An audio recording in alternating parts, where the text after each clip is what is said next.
Wir Sylter Kinder, was uns wohl das Leben spielt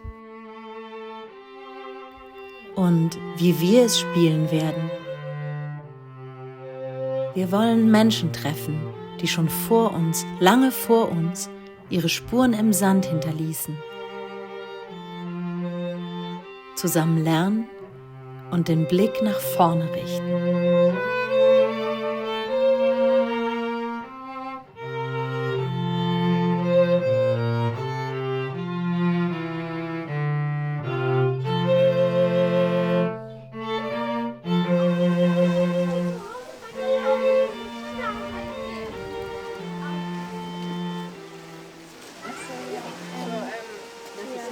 Welche Tiere gab es hier? Auch Regenwürmer gibt es hier. Ja. Oder? Ja. Kellerschweine. Genau. Die Leute müssen hier rein. Herr Polk hat immer zu dir so zuhören. Oh ey, hörst du überhaupt noch mal zu? Hallo! Ja! Wir sind in der Schule. Genau. Und die Ausstellung schaut euch unbedingt an. Am 31.12., was ist das für ein Tag? Der Altersabend, ne? Silvester nennen wir es auch heutzutage. Da sind Kinder wie ihr früher, Sylter Kinder, haben sich verkleidet unter Maske und dann sind die von Tür zu Tür. Manche machen das heute noch und haben gesungen und. Futjes, wisst ihr, was Futjes sind? Wo Sie fragen nachher. Merkt es dann. Dann guckt ihr euch die Rummelpott-Ausstellung nochmal in Ruhe an.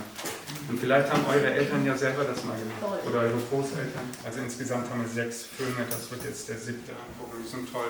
Und wenn ihr die zu Hause mal anschauen wollt, YouTube kennt ihr alle, ne? In welchem Meer? Weißt du, Land? Ein Nordmeer? Nordmeer? Im Nordmeer, genau. Da, wo es richtig kalt ist. Ne? Und was ist, wenn es kalt ist, braucht man was? Wir können ja keine Daunenjacke anziehen, sondern dann machen Sie was? Neo? Ja, auch nicht. So eine Art Neo, ja. Ist auch Also die Häute und so. Fett, die haben richtig viel Fett, ne? Mit Speck.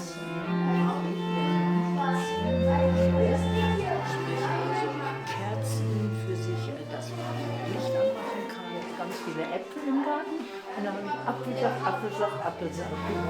Ohne Ende.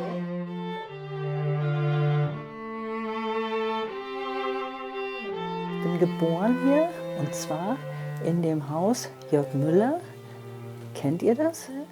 Wo das Restaurant jetzt drin ist. Da oben ist nämlich so eine Rundung und ein Balkon. Und in dem Zimmer da oben bin ich geboren. Und in einem ganz strengen Winter.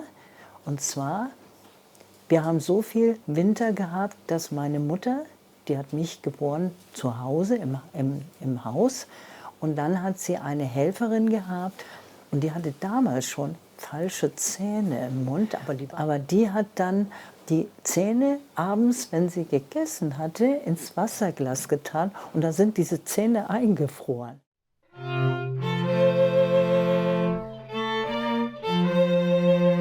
Es hat nicht so sehr viel gegeben, weil ich ja in einem Kriegsjahr geboren bin.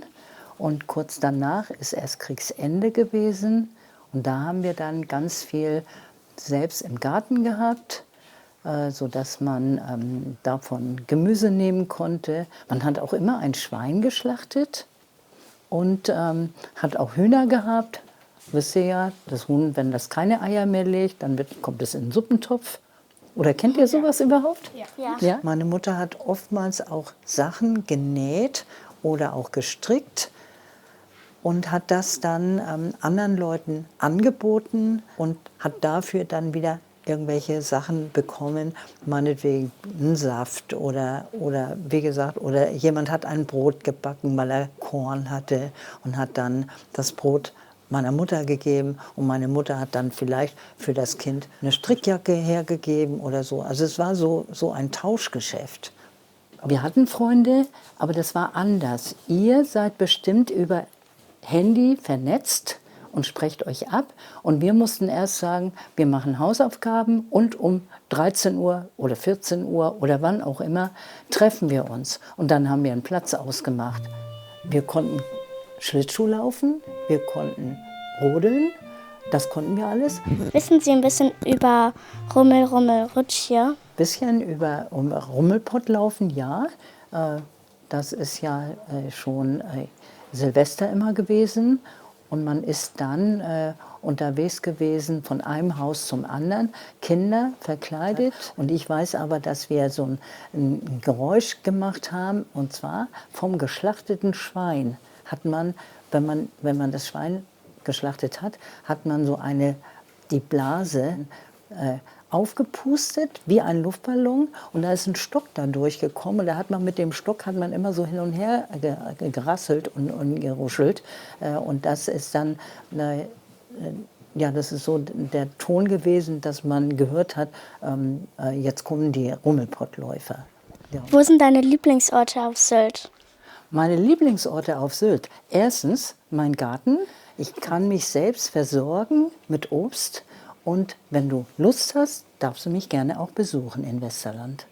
Das ist für mich ganz wichtig, dass ich habe immer eine offene Tür. Wenn du jetzt bei mir vorbeikommen würdest, dann würdest du sagen, ich will mal sehen, ob Rosi zu Hause ist. Es gibt immer irgendwas, sei es Weintrauben, sei es ein Keks, sei es ein Tee oder ein Apfelsaft oder so, egal. Ja. Kennt ihr die friesischen Farben? Ja. Welche sind das denn? Gelb, Rot und Blau. Richtig. Wir haben einmal die Inselbahn gehabt und dann haben wir die Deutsche Bahn gehabt oder Bundesbahn oder wie auch immer das heißt. So. Die eine ist von Nibel gekommen und hat in Morsum, Keitum und ganz, ganz früher auch in Tinnum gehalten. Das ist aber sehr, sehr lange her. Ich kann das nur noch erinnern. Und dann Westerland. Und dann haben wir die Kleinbahn gehabt, so nannten wir die. Der hieß auch der Nivea Express oder die rasende Emma.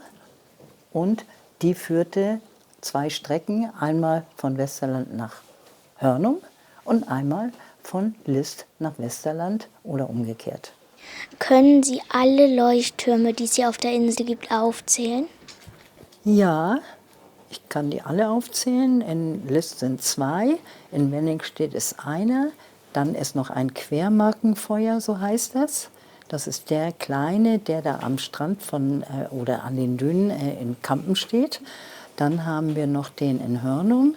Und ich kann dir was erzählen. Ich bin schon auf 2 Leuchttürmen auf Sylt drauf gewesen. Und ich habe jetzt eine Gelegenheit, dass ich auch noch auf das Quermarkenfeuer drauf darf, weil ich da jemanden kenne, der hat den Schlüssel dafür. Und da freue ich mich jetzt schon drauf. Trotzdem, dass ich schon so alt bin. Ganz viele im Freundeskreis sind zum Studieren und zum Arbeiten aufs Festland gegangen. Und das ist ja auch nicht gut, wenn ein Sylter Mädchen auch nur einen Sylter Jungen trifft. Also man muss ja auch mal in die Fremde. Ja, und irgendwann hat man Heimweh nach Sylt, weil man inselgebunden ist und verbunden ist. Und weil es vielleicht in der Großstadt nicht so kuschelig und nicht so mit Nachbarschaftshilfe ist. Auch für junge Leute gibt es ganz viel Stätten und Stellen, wo man sich auf Sylt wohlfühlen kann. Aber man muss erst mal in die Fremde, um dann wiederzukommen.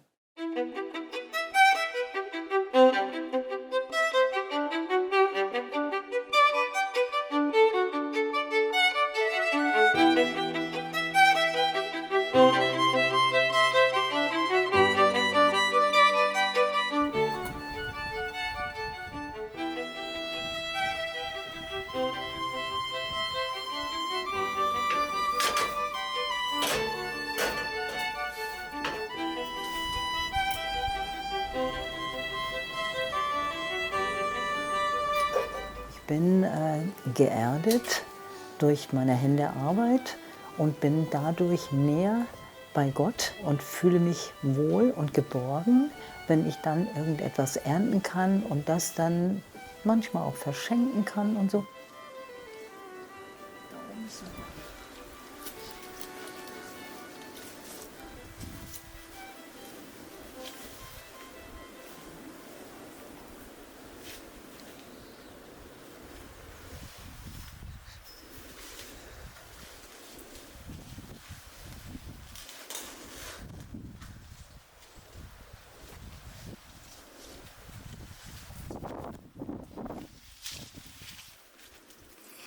Hast du den gesehen?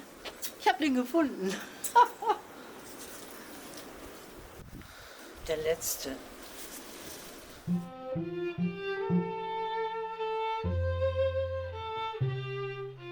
Jo, Heimat. Was ist das eigentlich? Heimat ist für uns Familie, das Zuhause halt, dass wir hier wohnen können und ja. Und wir haben das große Glück, dass ein Cousin und eine Cousine mit unserer gemeinsamen Tante auch auf Sylt leben, sogar in der Nähe von uns.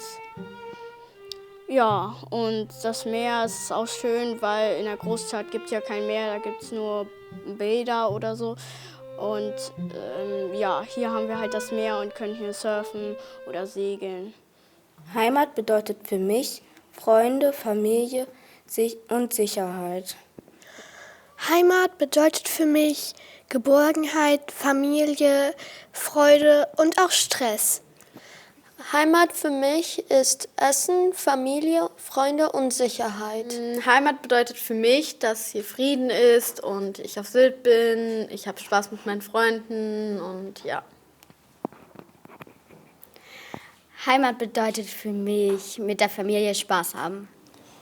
Heimat bedeutet für mich Zuhause, Sicherheit, Familie, Natur, Freunde und Gemeinschaft. Heimat bedeutet für uns Freundschaft, Familie und Garten, also frei sein. Und Heimat bedeutet für mich auch das Meer, die Sonne, der Strand, einfach Sylt.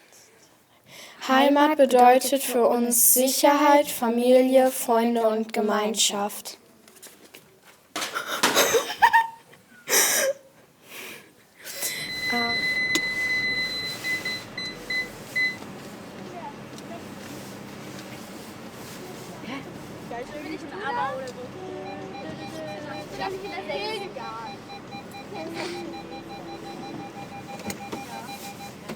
Hallo!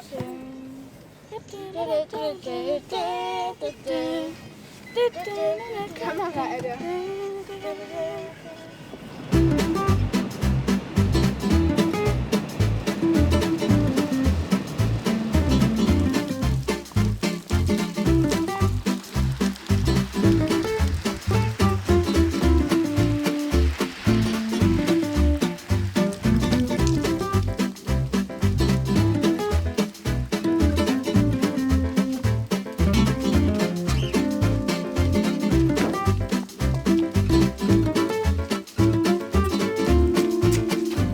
Bist du denn auch ein Sylter Jung? Ja, ich bin Ja? Und was machst du so in deiner Jugend? Sport? Fahrradfahren. Ja. Fahrradfahren? Ja, ich fahre ganz oft nach List. Was ich euch beiden noch eben sagen möchte, hier in dem Haus, das ist eine Gruft. Und da liegen 3 Kapitäne unten in Bleisärgen. Und die sind, glaube ich, schon aus dem 16. Jahrhundert so ungefähr hier. Ich will euch mal meine alte Schule zeigen. Wir hatten 3 Klassen und in diesen 3 Klassen waren insgesamt an die 100 Kinder.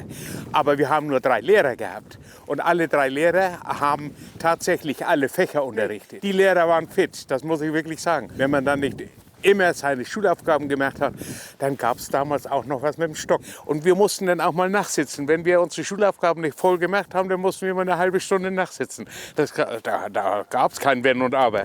In meiner Klasse waren die ersten beiden Schuljahre, erstes und zweites Schuljahr. Und damals wurden noch mit dem Lesekasten die Worte zusammengesetzt. Ne, da hast du dann einen Lesekasten gehabt und dann musstest du das alles zusammensetzen. Und es wurde Wert auf Schönschrift gelegt. Ja, das ist heute, ja, das ist das nicht mehr. Ne? Das ist eine andere Geschichte heute. Vor allen Dingen, wir mussten noch samstags zur Schule. Hallo, also, ja, klar.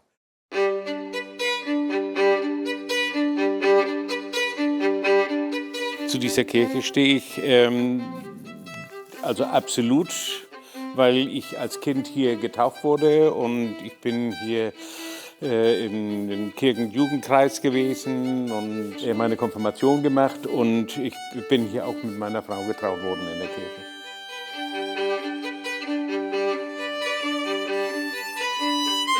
Ich brauche die Kirche aus der Erfahrung heraus um eben halt das zu leben, was ich heute lebe.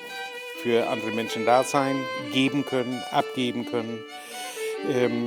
Nicht immer gleich die Hand aufhalten, wenn man jemandem was Gutes tut. Vor allen Dingen auch, was mir wichtig ist, dass man irgendwie wieder die Leute ein bisschen zusammenbringt. Auch die Gemeindemitglieder, die sind ja auch alle irgendwo so ein bisschen, vor allen Dingen junge Leute kommen nicht mehr so gerne in die Kirche. Und ich habe so ein bisschen, kümmere ich mich um die Alten, dass die wieder zusammenkommen. Wir haben einmal im Monat haben wir dann ein Gemeindefrühstück und jetzt zum Winter hin möchte ich ganz gerne so einen Erzählabend mit den alten Leuten haben. Ja, ich glaube, man müsste schon auch eine gewaltige Heimatliebe entwickeln. Denn das gehört ja dazu, dass man sich wohlfühlt und dass man mit den Menschen auch hier zurechtkommt. Und das ist in der heutigen Situation, das habe ich ja schon mal erwähnt, wirklich nicht mehr so einfach. Das Wichtigste für mich ist, dass ich der Gemeinschaft etwas geben kann. Wie lange lebst du schon auf Sylt? Naja, 79 Jahre fast. Das ist lange. Ja, das ist lange. Ich habe die Woche noch Geburtstag und werde 79. Oh Gott. In meinem Leben. Das ist nicht so ganz einfach. Ich bin als Kind, ist meine Mutter mit 6 Kindern allein gestanden bis Ende 50 und das war nicht so ganz einfach, uns durchzubringen, das muss ich mal ganz ehrlich so sagen, weil wir sind auch viel arbeiten gegangen schon als Jugendliche und haben Zeitungen ausgetragen. Ja, und trotzdem hatten wir eine glückliche Kindheit, das kann ich nicht anders sagen. Als Jugendlicher bin ich dann nachher mit 18, 19 Jahren angefangen, Musik zu machen, habe eine Lehre als Kfz-Handwerker gemacht und so sind wir dann über die ganze Insel zu dritt getingelt und haben Tanzabende gemacht und so weiter. Das war meine schönste Zeit eigentlich. Wenn du noch mal so alt wie ich wärst, was würdest du machen? Also was wäre das Erste, was dir einfällt? Das ist eine schwierige Frage, denn die Situation für dich heute ist ja eine ganz andere, wie sie damals bei mir gewesen ist. Wir mussten sehen, wie wir mit dem täglichen Leben zurechtgekommen sind. Es gab kein Handy, es gab noch keinen Fußballverein hier. Wir haben unsere Spiele selbst erfunden, wir haben uns nach der Schule verabredet, wo gehen wir dann hin? Dann haben wir Cowboy und Indianer in der Heide gespielt und im Wäldchen und ja, und in den Zeiten, wo dann Ernte eingefahren wurde, sind wir dann zum Bauern gegangen und haben also bei der Ernte geholfen. Ich musste schon als Jugendlicher, also mit 8, 9 Jahren, Rüben hacken und wir waren immer irgendwie beschäftigt. Und, kannst du uns was von der Tafel erzählen? Die Tafel, wie bin ich zu der Tafel gekommen? Ich wurde von einer älteren Dame, die mich sehr gut kennt, angesprochen und wurde dann gefragt, ob ich mir vorstellen könnte, bei der Tafel tätig zu sein. Und da habe ich dann gesagt, ach ja, ich gucke mir das mal an. Ja, nun bin ich da hängen geblieben. Aber was ist denn die Tafel? Die Tafel ist eine Einrichtung, die darauf bedacht ist, Bedürftige zu helfen. Die können dann 2-mal die Woche zu uns kommen und ja, ich fahre die Märkte ab und sammle die Waren ein, die wir dann bekommen. Ja, das sind wir ja ein ganzes Team und alle sind wir sehr engagiert, den Bedürftigen etwas Gutes zu tun.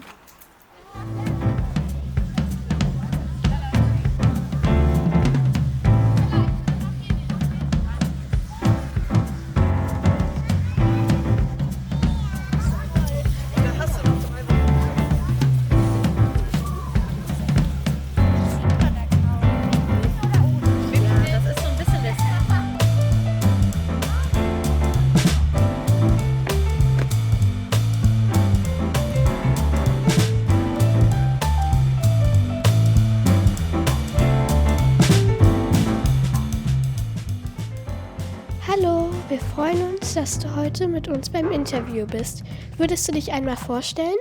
Emilie, das mache ich gerne. Mein Name ist Silke von Bremen Und ich bin 1989 hier auf die Insel gezogen und zwar direkt in dieses Haus. Rechts von uns war mein Schlafzimmer und dahinter die Räume, die heute zum Museum gehören, waren meine Wohnung. Ich bin tatsächlich nach Sylt gekommen, weil ich mich verliebt habe und dieser Mann war Sylter. Und dann habe ich festgestellt, der will nicht von der Insel weg. Und da ich so verliebt war, bin ich auf die Insel dann zu ihm gezogen. Und heute würde ich sagen, es war auch eine gute Entscheidung. Also wir kennen uns jetzt seit 40 Jahren, aber das hätte ich damals nicht zu hoffen gewagt. Wir haben heute hier im Sylter Heimatmuseum eine Riesenparty gefeiert unter dem Motto Die wilden 60er. Silke von Bremen trägt ein Originalkostüm ihrer Mutter aus der Zeit, als sie bei dem Komponisten Michael Jari angestellt war.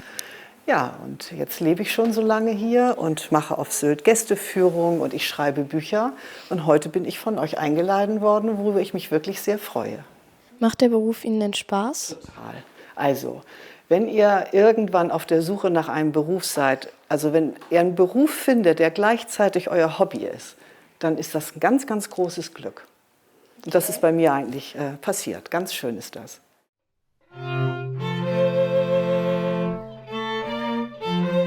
Wenn Entenküken ausgebrütet werden und die sehen als erstes nicht ihre Entenmama, sondern die würden dich sehen, dann würden sie denken, du bist deine Mama.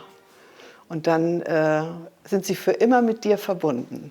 Und das Erste, was ich auf Sylt kennengelernt habe zum Wohnen, war dieses Haus. Und ich fühle mich manchmal so ein bisschen wie bei diesem Konrad Lorenz. Also wenn ich dieses Haus betrete, dann fühle ich mich immer so ein bisschen wie zu Hause.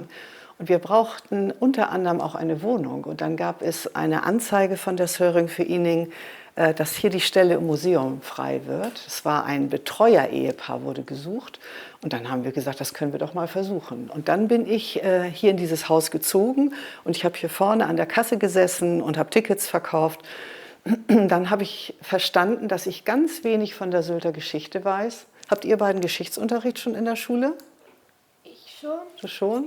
Nee. Magst du das, Geschichte? Ja. Ich mochte das früher überhaupt nicht. Aber ich musste richtig ein bisschen alt werden, um zu merken, wie spannend Geschichte ist. Und ich glaube, da habe ich dann angefangen, mich richtig für die Geschichte zu begeistern. Ich habe angefangen herauszuforschen, wer hat hier gewohnt, wer hat das Haus gebaut. Und das ist eine unendlich traurige Geschichte, die von Reichtum geprägt ist. Aber ganz viele Kinder sind in diesem Haus gestorben, beziehungsweise nicht wiedergekommen. Also es gab hier 5 Söhne, haben die Erbauer gehabt und alle sind gestorben, alle sind zur See geblieben und die Töchter haben auch ganz traurige Schicksale, wie ich finde. Und da war ich wirklich mit diesem Haus sehr eng verbunden. Das heißt, ich ging hier durch und ich wusste ungefähr, hier muss übrigens der Stall gewesen sein und da hinten waren die Schlafräume und wenn ich dann da durchgegangen bin, habe ich gedacht, okay, und hier bist du also gestorben, dieser eine Sohn. Ja, dann verbindet man sich mit dem Haus. Aber ich habe ja hier so ein Living History Projekt gemacht, wo vor den Häusern Schauspieler standen, Laienschauspieler Sylter, die in Dialogen die Geschichte ihres Lebens erzählt haben. Und da habe ich gemerkt, das hat die Zuschauer dann wirklich berührt. Also es gibt eine Szene, Luzi, das haben deine Großeltern gespielt.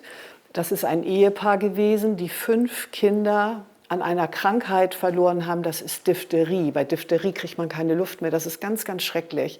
Und diese beiden unterhalten sich darüber, wie das so ist. Und dann kommt der Arzt vorbei und der Arzt sagt, ja, da hätte ich auch nicht helfen können, weil damals konnten Ärzte noch nicht helfen.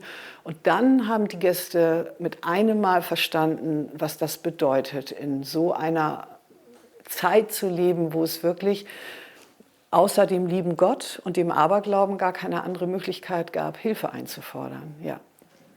Also tatsächlich ist meine Mutter, meine richtige Mutter, kurz nach meiner Geburt gestorben. Aber dann hat mein Vater die Schwester meiner Mutter geheiratet, die jünger war. Also wenn man meinen Roman liest, dann fängt er an, dieses Buch ist meinen Müttern gewidmet. Und das ist einmal meine Mutter, die mich zur Welt gebracht hat. Das ist Mutti, die mich dann großgezogen hat. Aber das ist auch meine Oma, bei der ich gewohnt habe. Und der Frau meines Onkels, die mich Tante Hanna-Mama genannt, die mich auch großgezogen hat. Also ich hatte 4 Mütter. Also dieser Verlust war natürlich schmerzlich, aber ich habe es gar nicht so gemerkt, erst viel später. Tatsächlich ist es so gewesen, dass ich als Kind schwer krank war. Ich hatte Asthma.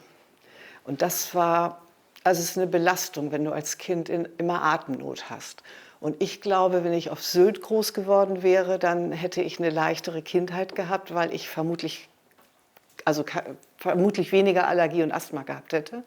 Ich glaube aber, dass ich vom Typus her überhaupt sehr viel Power habe. Also wenn ich in meiner Familie mich umschaue, gibt es dafür auch viele Vorbilder. Es ist übrigens ganz ähnlich wie hier auf Sylt. Es ist ja immer die Frage, was für eine Rolle hat die Frau? Und was mich für Sylt sehr schnell eingenommen hat, ist, dass die Frauen in der Geschichte eine wichtige Rolle gespielt haben. Also die waren nicht nur so Anhängsel des Mannes, sondern die haben ja richtig wortwörtlich ihren Mann gestanden. Die Männer waren weg und sie mussten Haus und Hof machen. Und das ist im alten Land, wo ich herkomme, genauso. Aber wenn die jungen Mädchen zeitig merken, dazu habe ich Lust und das kann ich, und sich darauf konzentrieren, dann kommen sie durch die Welt, dann kann nichts passieren. Wenn Sie Sylt in 3 Worten beschreiben würden, welche Worte wären das denn? Ich würde sagen, landschaftlich großartig, ein bisschen verrückt und ich würde für Sylt auch ein Wort des Bedauerns finden, weil als ich hier 1989 herkam, gab es noch viele Dinge, die gut funktioniert haben. Also ich habe hier in diesem Haus gewohnt und ich habe überall Nachbarn gehabt, wenige Schritte und ich bin beim Bäcker gewesen. Und es haben Kinder in der Gegend gespielt und all das verlieren wir, weil wir immer mehr Tourismus bekommen. Und ich finde Gäste großartig und ich möchte auch weiter vom Tourismus leben. Aber wenn die Einheimischen weniger werden und die Gäste immer mehr, ich glaube, das wird schwierig. Was ich mir wünschen würde, wäre mehr Rücksichtnahme und mehr die Versuch der Vorstellung, was bedeutet das, wenn man kein Reisender ist, sondern wir sind ja hier auf Sylt die Bereisten. Wir werden bereist. Das ist eine völlig andere Situation. Was wünschen Sie sich für die Zukunft der Insel und der Bewohner? Also ich würde mir wünschen, dass alle gemeinsam an einer Zukunft arbeiten, die nicht so sehr viel von wirtschaftlichem Erfolg geprägt ist, den haben wir hier auf der Insel, sondern mehr mit Blick auf die, also ich sag mal, dass es gemeinwohlorientiert ist, dass die Menschen hier auf Sylt glücklich miteinander sind, dass sie Wohnraum finden, dass die Kinder gute Schulen haben und Spielplätze.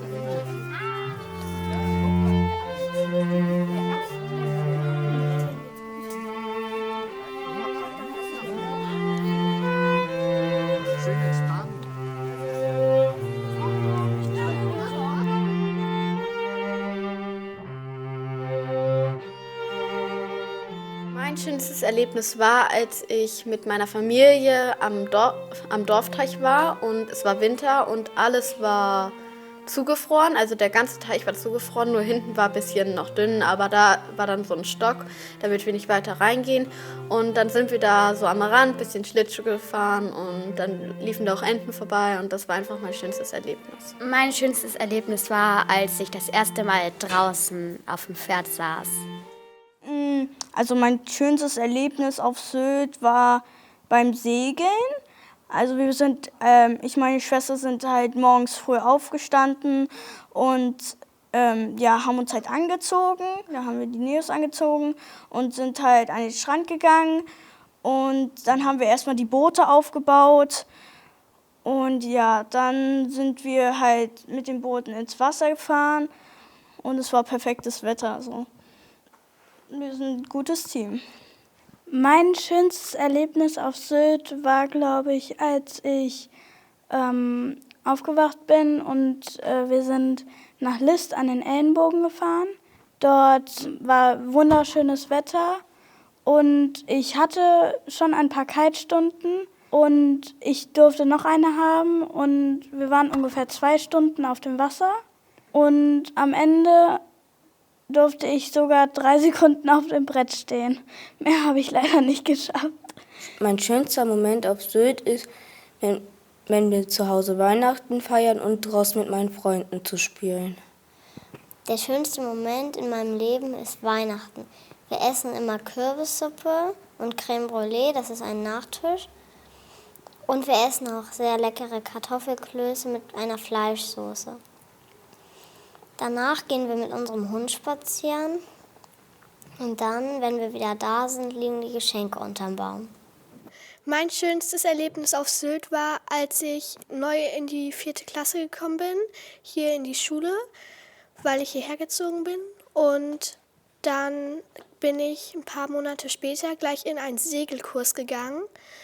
Und das war in Hörnum am Strand, am Hafen. Wir waren im Wasser mit einer Jolle, das sind kleine Segelboote. Mein schönster Moment auf Sylt ist, wenn ich bin Achterbahn fahren gegangen mit meinen Freunden. Wir hatten viel Angst und es hat sehr viel Spaß gemacht am Ende. Also es war ein richtig schöner sonniger Tag und in den Wiesen, der Teich ist komplett zugefroren, also so richtig dick. Und dann sind wir da Schlittschuh gefahren und hatten alle zusammen Spaß. Es gab ganz laute Musik und so. Und genau, also es war einfach ein ganz schöner Tag. Außerdem war auf der Mitte vom Eis war ein kleines Lagerfeuer in so einer Tonne und das Eis ist nicht geschmolzen. Ich war mit meinem Freund Luke, waren wir Schlittschuhlaufen. Wir haben Hockey gespielt mit so 2 Schlägern. Dann auf einmal wurde es nicht mehr so schön und die Polizei kam und hat das Eis geräumt. Ich verstehe bis heute nicht, warum. Unser schönster Moment ist tatsächlich derselbe. Wir waren beim Segelunterricht und wir waren auf einem großen Segelboot zusammen und wir haben ein Wettrennen gegen ein anderes Team gemacht. Während wir auf dem Boot saßen, haben wir nicht immer das gemacht, was wir sollten und haben unsere Haare und Hände auch manchmal ins warme Wasser gehalten. Und weil die Sonne sehr schön geschienen hat, war das Wasser auch nicht wirklich kalt, auch glasklar. Und wenn dann eine Welle kam, ist uns das Wasser ins Gesicht gespritzt und dann sind wir ein paar Meter vom Strand dann aus dem Boot rausgesprungen und sind den Rest geschwommen. Haben zwar leider das Wettrennen verloren, aber es war trotzdem ein sehr, sehr toller Segeltag. Mein schönster Moment war, glaube ich, als ich mit einem Pferd das erste Mal schwimmen gegangen bin. Ich kann kaum noch stehen, aber es hat so Spaß gemacht. Es war einfach ein richtig schöner Moment. Mein schönster Moment auf Sylt war, als ich mit meinen Freundinnen um Mitternacht bei einem Strand war. Und das fand ich einfach schön, weil konnten wir halt auch so runterrennen und dann konnten wir halt das Meer sehen. Und das fand ich schön.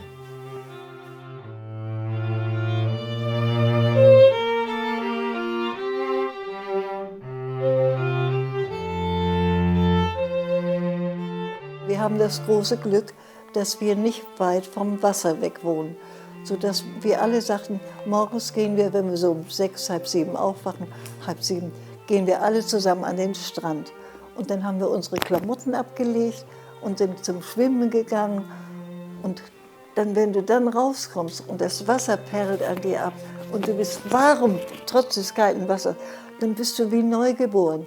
Und deshalb ist dieses Wasser für mich so wichtig, auch hier auf Sylt.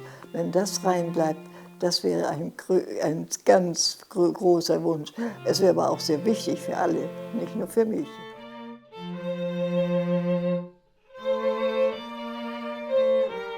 Wurden Sie auf Sylt geboren? Nein, ich bin bei Hamburg geboren. Ich bin noch in einem Vorort von Hamburg bei Finkenwerder, wo die Schiffe anlegen, geboren.